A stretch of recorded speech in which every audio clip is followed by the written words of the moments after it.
بسم الله والحمد لله والصلاة والسلام على رسول الله وعلى آله الطيبين وعلى أصحابه المتطهرين ومن والاهم بإحسان إلى يوم الدين. Assalamu alaikum. I just wanted to do another little follow-up video. Actually, there was a pretty decent response to the one that I made about becoming a student of Islam, and particularly people were interested in more tips about an important aspect of becoming a student of Islam is engaging and learning the Arabic language. And some folks wanted to say, could you drill down a little bit more? This might be some sort of way of trying to coerce me into teaching an Arabic class over Instagram Live. We won't be doing that. But I thought, I know a lot of people are out there in the hinterland, so to speak, right, on their own and self-study and whatnot. So anyway, I'm going to give a few tips to help us drill down a little further. And these are things that you can apply. Now, of course, I'm sure that, many of you are on very different levels, and some of you may feel like you've been stuck on sort of, Islam 101, Arabic 101, 101, 101 for forever. So I apologize if this doesn't really apply to you. But anyway, I'm just going to share some thoughts. So before we get, to the Arabic part, we need to go back to one of the things that I talked in the previous video, and that was, that's why I called it becoming a student of Islam, not learning the Arabic language, because that's secondary or even perhaps even tertiary, right? That's another subset, right? About becoming a student of Islam, and therefore we got to deal with becoming a student, right? And what I found is that many people, and I think this is why some people, even in self-study, I know that self-study is hard. It's not the same as having a teacher, and I've obviously struggled even with that, somewhat myself over the years. But let's also not put all the blame on self-study. And some of the issue is what I would term as, to borrow actually a term from Cal Newport, right? It's too vague. Actually, he's quoting Michael B. Crawford, right? But this idea of what? If you make goals that are too vague, right, then you're going to wind up, having vague goals, right? You're going to wind up, it's very easy to not follow through on a very vague goal. So an example of a vague goal is, I want to learn the Arabic language. I want to memorize the Quran. I want to understand the Quran. Those are very vague goals. And therefore, vague goals are not only easy to not follow through on, they're also easy to ignore, to be quite honest, right? Because every single day, you will very easily drum up an excuse to not materialize that through some actual step or approach. So my first suggestion is sit down and write out, right? Because I'm telling you, this is going to be your best friend, right? Getting a writing pad or a lot of writing pads and a pen. You can use a pencil. That's Yajuz. I tend to write with a pen. So, what do I mean by a getting rid of vague goals? Okay, I'm going to use another example here from the disputed haram from music, right? Let's say a person says, I want to learn to play the piano, right? And they even go and buy a piano, or, they have a little mini keyboard, right? But they never seem to progress anywhere. Why? Because it's too broad of a goal, right? They'll either never actually sit down. If they do, they doodle. They don't know what they're doing, right? So maybe instead, and I learned this again from, my teachers, was like, you know what? I want to learn to play a B-flat scale, do, re, mi, fa, sol, right? I want to learn to play a B flat. And I want to learn to play a C sharp. I want to learn how to play a diminished seven whatever chord, right? That's actually in some ways much better. And then take it to an application. So, okay, I want to learn to play, I don't know, Satin Doll, or I want to learn to play Autumn Leaves, right? That don't have, for non-music heads, jazz heads here, right? They don't have super complicated chord changes, right? But I can learn to play those. And eventually you have a sort of progression. The important thing is here, one, you have a foothold or a handhold, right? You have to think about, this process is like climbing a mountain. And if the mountain is just simply sheer cliffs, right? And there's no road going up. It's like, okay, I'm never going to climb this mountain. It's simply unapproachable. So find small things. It's actually for this reason, when I teach Arabic, I say the only prerequisite, at least for the beginning course, right? The only prerequisite I have is that you must be able to read the Arabic alphabet. You have to be able to تقرأ الحروف العربية. You have to be able to read them. And if you don't know حروف العربية, and I mean like this is a meme, and this is when a meme is connected on the left side or the right side, or this is a dal, for instance, it can only connect from the right side, and this is what it looks like when it's not connected to a letter, to the left, and so on and so on. This is what a hamza, this is what a sukun, if you don't understand and can't read the Arabic alphabet, alhamdulillah, that's not a problem, but I'm not going to teach you that for a couple of reasons. Number one, I ain't got that kind of time to be sitting around and doing ABCs. Two, actually, this is important for you to sit down, and it's not hard. Get out some flashcards, right? I mean, just get some flashcards and start, and there's book, again, you can go on whatever, Amazon, eBay, whatever. I mean, there's tons of places you can go, perhaps even online searches of like how to write the Arabic language and YouTube videos, right? I mean, that part you can do on your own. And one is that now you start to entrusting yourself as a teacher.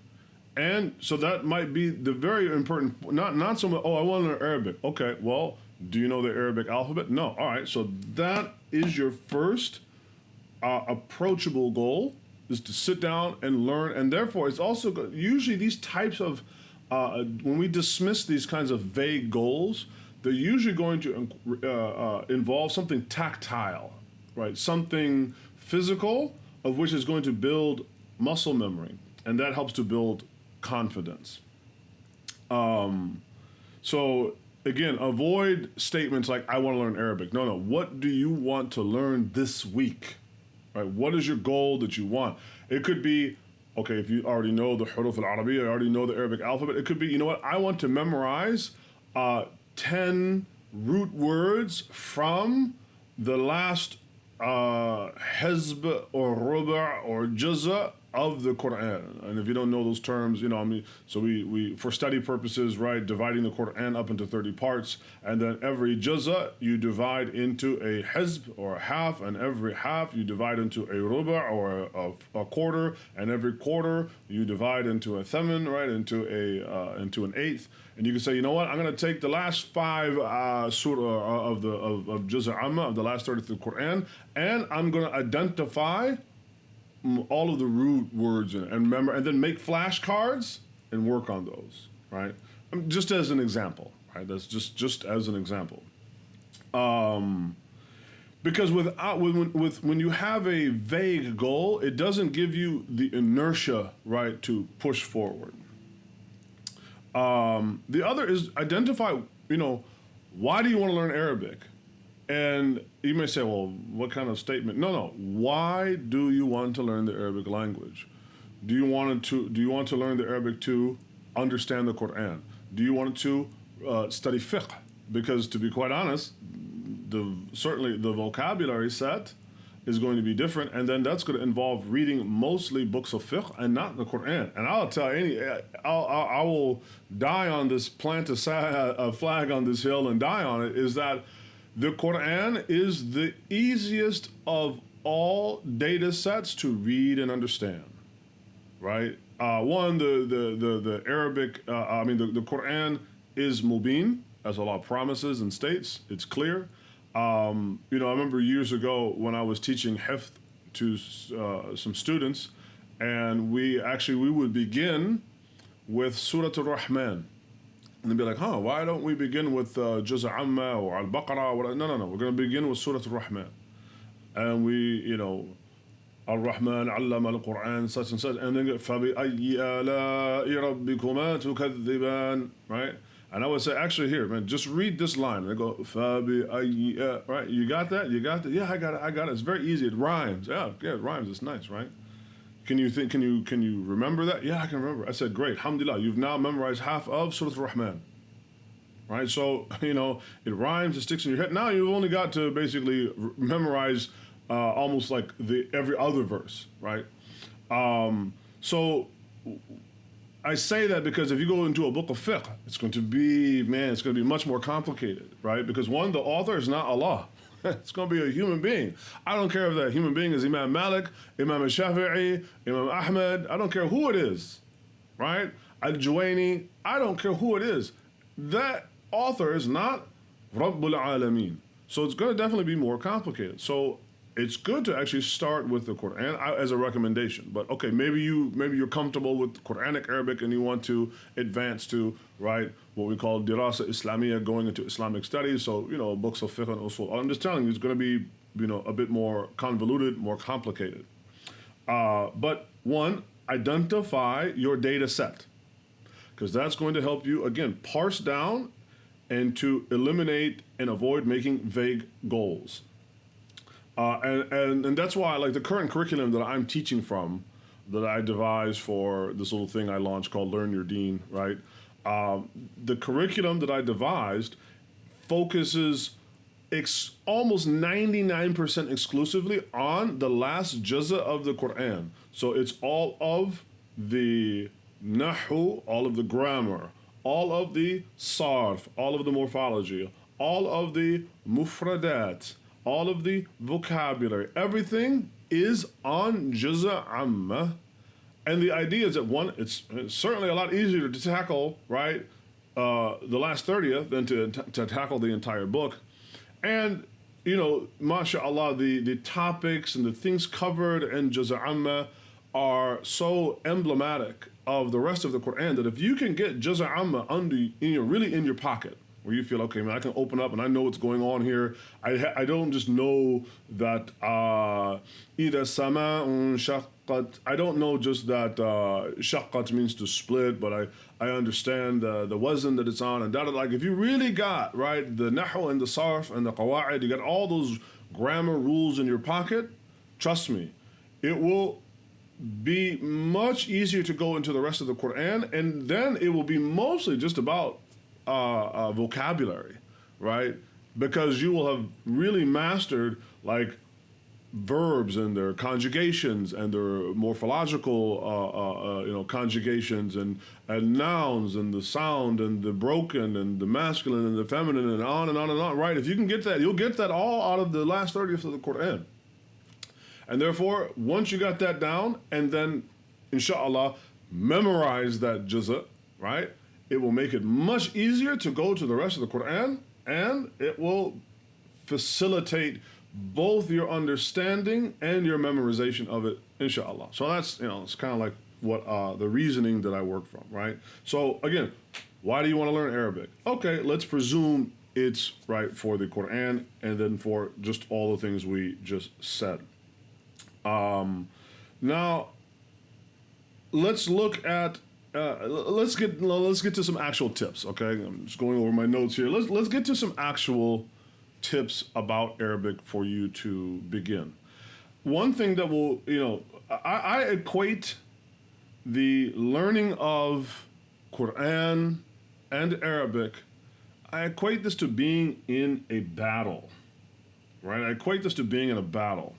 And most of us have not been through boot camp, right?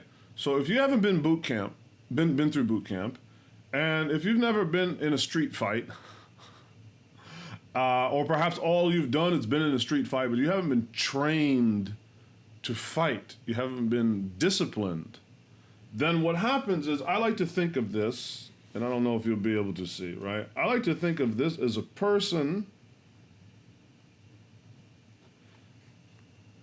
standing on a battlefield, right? Let me turn this down a little bit here. Right? I like to think of this as a person standing on a battlefield. And what happens is you are open to assault from all sides, right? Like if the battle begins, people can come at you from your flank and they can come at you from above. And imagine that instead of this being you on a battlefield, this is your mind, right? So when you are looking at the Quran, let's say you do understand let's say you do have an understanding of the Arabic alphabet, right? The problem is you're trying to read the word, read the harakat or the tashkil, the vowel markings, trying to read all the other markings that are in there of, you know, when to stop and when not to stop. Like you're so visually assaulted that it greatly wears down your ability to comprehend what's going on. And it can be very taxing. And in the same way of a soldier on a battlefield, if you haven't been through training, when bullets are flying and bombs are dropping, you're gonna get shot, right? You might get shot anyway, because we're talking about a battlefield, but I'm just saying proverbially, right? You're definitely most likely gonna get shot because you aren't relying on training. You're only relying on your mind and your emotions, which can easily be overwhelmed. So by having a discipline, right? By having a discipline, what you do is you erect some barriers, right? You erect some barriers, right? So that you can, you can get some cover. And in a sense, this is what, by learning some of the grammar and obviously learning the alphabet, learning some grammar, as you begin to increase in your knowledge of grammar, morphology, all that kind of stuff, right? You build a better and a thicker wall so that you're not being so assaulted on all sides of just trying to grasp the words on the page, right? Some of it, like, you know, you can drop down and, you know, reload your weapon. You can peek over and assess, you know, you can assess what's going on in the situation and pick out your targets and whatnot, right? You might say, this is a very curious method. This is a very curious analogy. But anyway, right, I find it to be very astute. I mean, the same thing with boxing, martial arts, right, is that when you're new, you know, your mind in some ways is too involved in everything, right? And you need to train your body to kind of do some stuff so it frees up your mind. And that's what learning the basics of grammar is going to kind of be like. Such that by the time, let's say, you really begin to get some of the morphological roots and da-da-da-da-da, now not only do you have some cover on your flank, right? That you have some cover on your flank, but now you also have some cover above. And you can really begin to assess, right, the situation. So that's why I say it's kind of, you know, akin to being in a battle, right? It's tough, it's not easy, right? So that's why I like to use that analogy. So in that, to help you put up your first barrier to get some cover fire, is understand that out of every single word you will ever see, whether it's in the Quran, in a book of fiqh, there's only 3 kinds of words in Arabic. There's only 3 kinds of words. And those 3 kinds of words are ism, fi'l, harf. Every single word is either going to be a noun, a verb, or a particle. That will greatly relieve you that when you're looking at something, because this is, I've known in my students in my class right now, they struggle a little bit of identity. Is that a verb? Is that and then what they're doing is that a past tense verb? Is that an adjective? Is that a, take a deep breath. Is that a verb, a noun, or a particle? In the same way of like, if you're being shot at, you put up some cover, right? What you need to do is that, is that an enemy combatant? Is that a friendly combatant? Or is that just like a tree stump that I mistook for somebody? I need to know where's the fire coming from? What direction is it coming from? I need to identify, right? So in that same way. So alhamdulillah, there's only 3 kinds of words. And this is important, right? You might say but this is actually critical. There's only 3 kinds of words. So for instance, in his book, which I supplement in the class, right? This is Al-Jurjani, Abdul Qahir Al-Jurjani, a very famous grammarian and scholar of language and other things. He had a short little treatise, a little book that he wrote called Kitab al-Miftah fi Sarf, right? It's the book to the key in understanding Sarf. And he just, for instance, in the field of morphology, he says what? اعلم أن الصرف يعني تفعيل. So he says what? Morphology, right? Know the morphology, which is the word, tasrif is built on the wazn or the template of taf'il. He says what? Min sarf. It's from this word sarf, right? He says وهو أن تصرف الكلمة مفردة.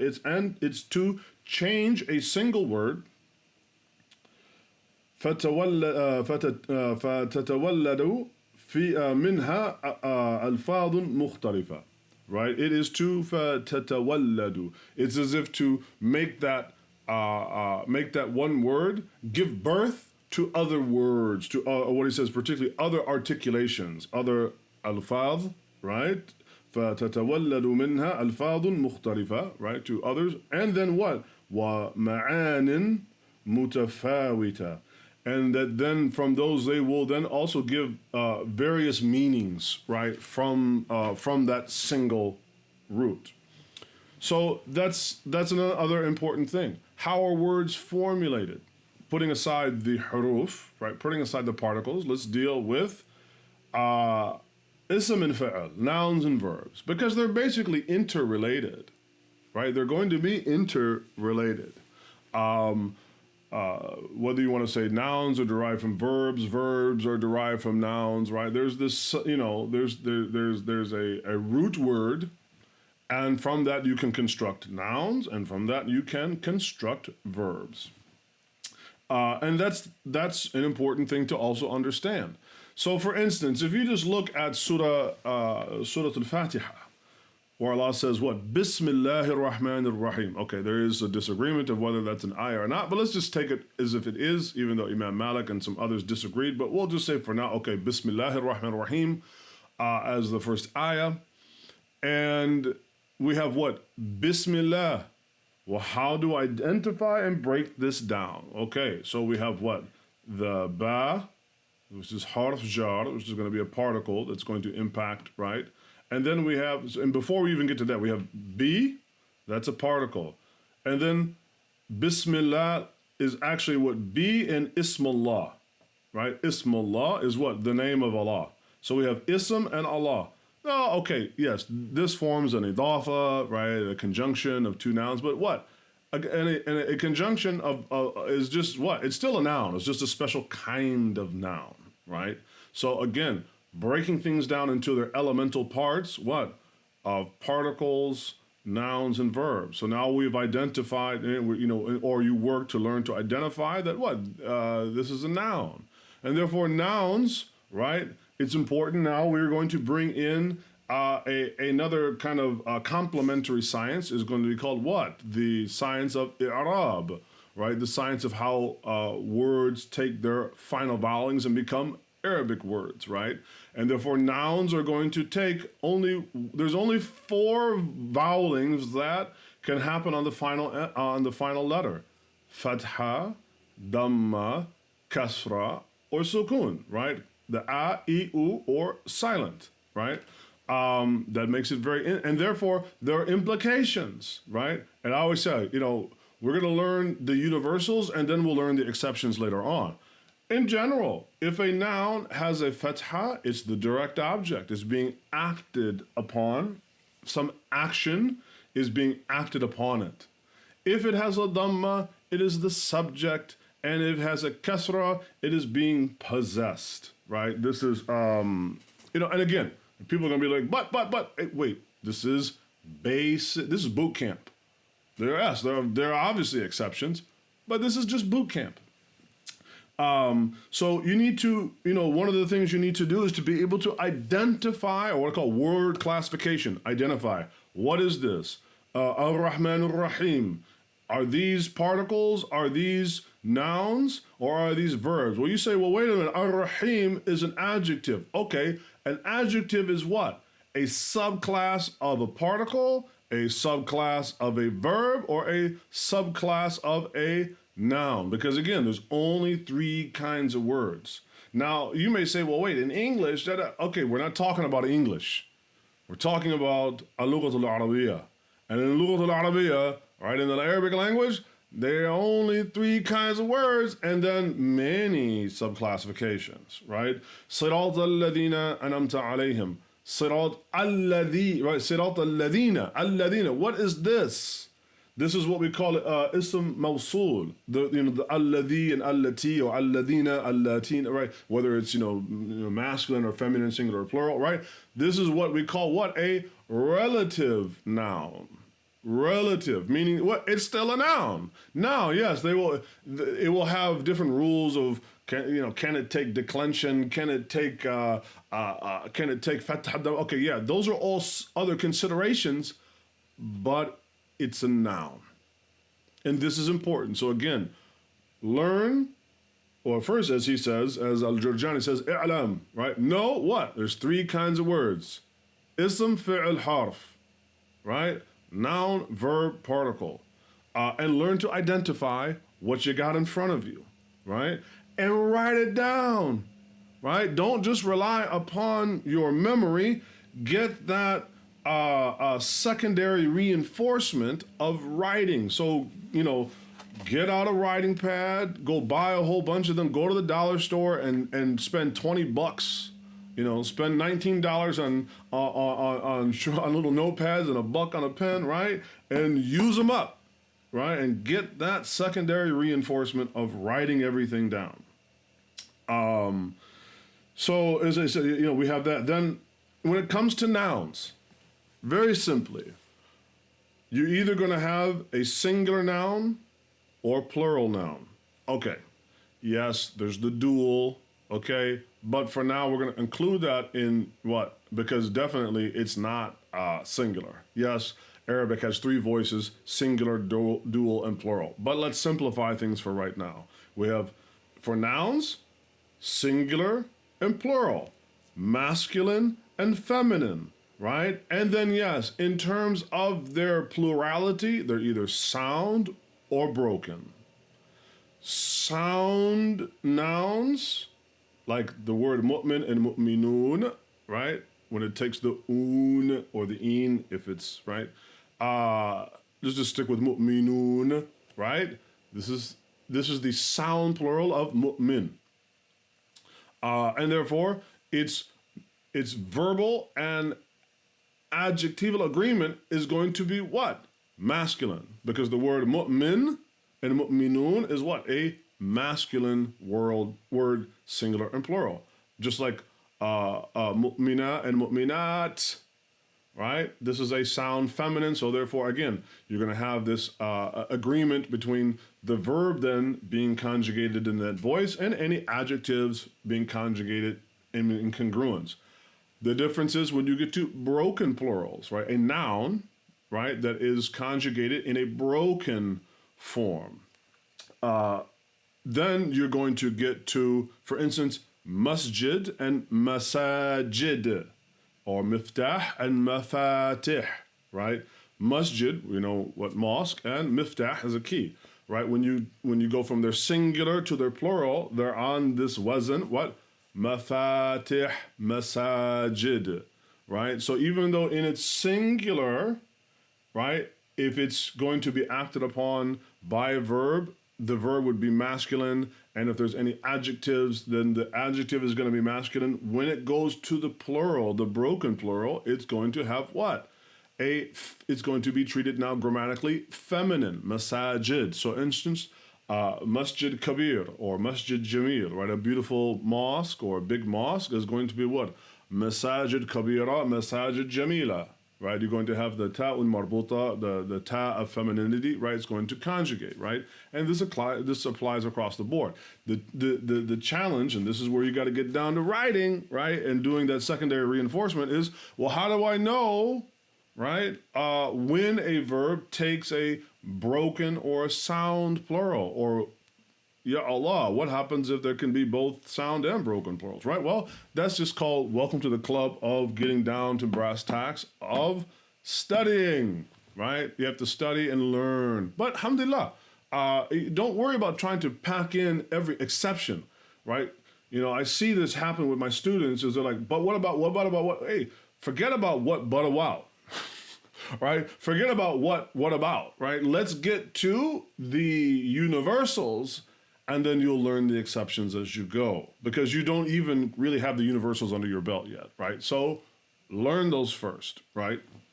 So that's just, right, in nouns, you're gonna have what? Singular, plural, masculine, feminine, and then in terms of plurality, sound and broken.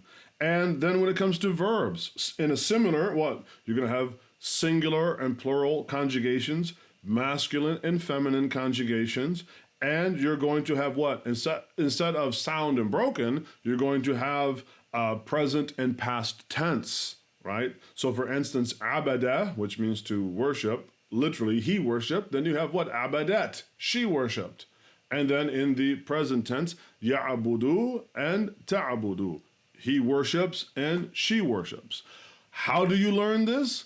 You get out your writing pad, you get out your pen, and you take your root of ain, ba, and del, abada, and you write it through every single conjugation. Masculine, feminine, present tense, past tense, singular, plural. For every single verb that you can find, let's just, and again, I just gave them this homework assignment yesterday. So I have a list of all of the all of the root words from the last juz of the Quran, and particularly this is for verbs. And I'm only going about the wazn al-awwal, where we call the first form. This is just on the form of fa'ala, not of fa'ala or fa'ala or in fa'ala, right? Just fa'ala, right? Just the basic form. And I want you to take, or them, right? Conjugate it through all of those voices, get it out and write it and write it and write it and write it so that it becomes what? You can erect your barrier, right? And you're not so, right, overwhelmed. Give yourself some cover so that you can approach the text of the Quran in a more relaxed fashion of, okay, I'm gonna now focus on meaning and some of these other things or learning a new one. I need to get some other things into my belt instead of always being sort of, beset on all sides. And then also understand what? There's only three voicings. By this, I mean vowelings, voicings. What? There is fatha, damma, kasra. Now, when it comes to, this is where it trips people up, and this is about verbs. A verb, let's just take, because 90% of most, or more perhaps, most non-particle words are going to have what? We call this kalima thulathiya, right? It's going to be like a tripart word, right? Like we just gave abada or darasa or abasa, right? It's going to have 3 letters in its root. There are some exceptions like إذا زلزلت الأرض زلزالها زلزلا. There are damdama, fadamdama alayhim, right? Damdama, right? It has 4, but let's again. Those are more of there's actually what we call thulathi, ruba'i, and khumasi. Right? There are some ones that even have 5, but these are so rare. I'm gonna for our purposes of this little short video, the words that have 4 and 5 in their letters in their root, right? Those are exceptions. We're gonna put those aside.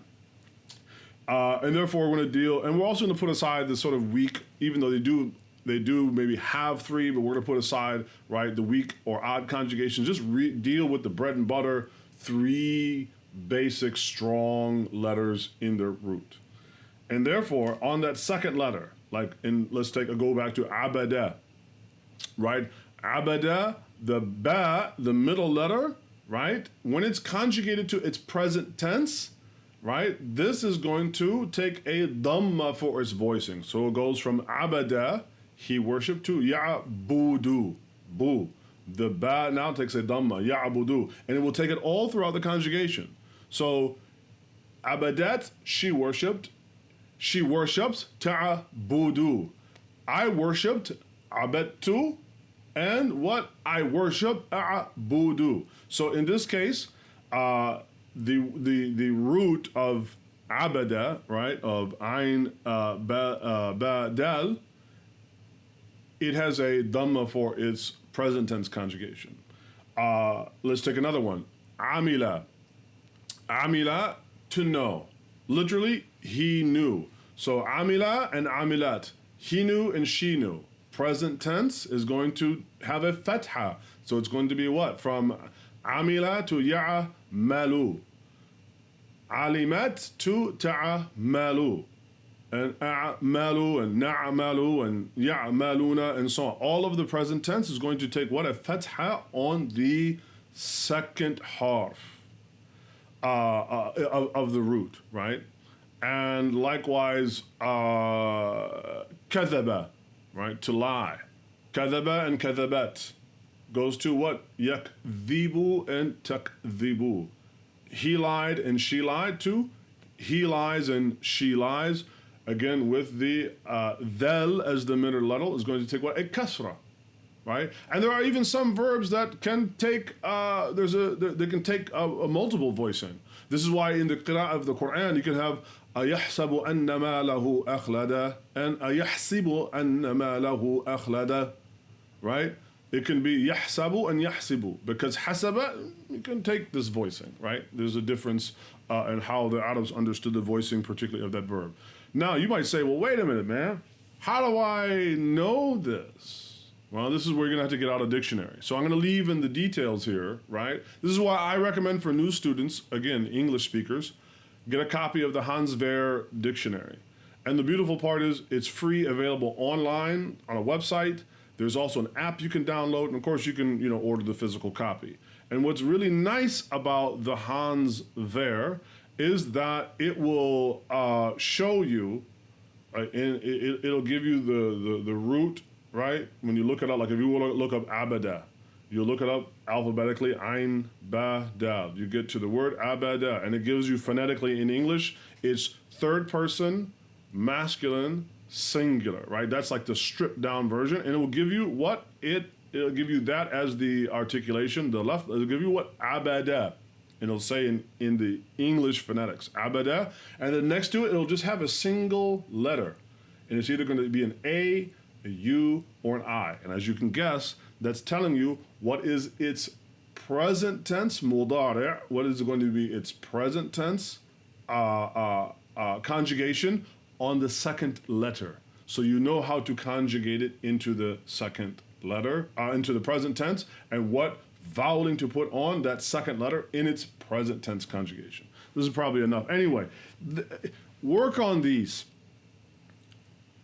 Take a deep breath. There's only 3 kinds of words in Arabic. Ism, fi'l, harf, and everything descends from there. Now, I'm not making that easy because, once you get into, morphology and so, but, this is your handhold, right? This is your handhold. And inshallah, we'll be having some more resources coming will be coming forth, inshallah, and who knows, perhaps even maybe in the next cohort or the subsequent ones, maybe even see a few of you in the Arabic class. So inshallah, I ask Allah to facilitate and make easy for you the learning of the language that He revealed His book in, and make it a benefit, inshallah, for you and myself in this life and in the next. وَالصَّلَوَاتُهُ وَالسَّلَامُهُ عَلَى نَبِيهِ الْكَرِيمِ وَعَلَى آلِهِ وَصَحْبِهِ أَجْمَعِينَ وَالْحَمْدُ لِلَّهِ رَبِّ الْعَالَمِينَ.